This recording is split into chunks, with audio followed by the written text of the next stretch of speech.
আসসালামু আলাইকুম রহমতুল্লাহি ওবরাকাতু। এটা আরবি মাস হিসাবে সপ্তম মাস, সেটা হলো রজব মাস। আল্লাহ তাআলা 12 মাসের মধ্য থেকে 4টি মাসকে সম্মানিত করেছেন। যেই 4টি মাস হলো আরবি মাসের প্রথম মাস মুহররম মাস, আর সপ্তম মাস সেটা হলো রজব মাস, 11 এবং 12তম মাস। এই 4 মাস হলো সম্মানিত মাস। এই 4 মাসে যুদ্ধ বিদ্রোহ এটা হলো হারাম, এটা হলো নিষেধ। আল্লাহ তাআলা সূরা বাকারার 217 নম্বর আয়াতের মধ্যে বলেন, ইয়াসআলুনাকা আনিশ শাহরিল হারাম ফিহি কিতাল।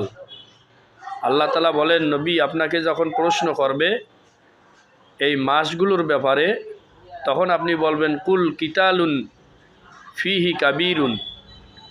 এই মাসগুলোতে যুদ্ধ বিদ্রোহ করা এটা হলো হারাম, মহাপাপ।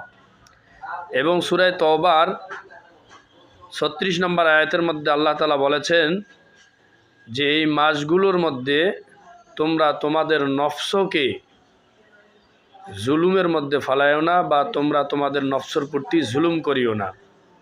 তাই আমরা এই সম্মানিত মাস হিসাবে আমরা বেশি বেশি করে এই মাসগুলোতে আমরা আমল করব এবং অন্যজনকে আমল করার ব্যাপারে উৎসাহিত করব।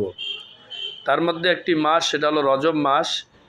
এই রজব মাস যখন আসতো তো রাসূলুল্লাহ সাল্লাল্লাহু আলাইহি ওয়াসাল্লাম একটা দোয়া বেশি বেশি করে পড়তেন, আল্লাহুম্মা বারিক লানা ফি রজব ওয়া শাবান ওয়া বাল্লিগনা রমাদান।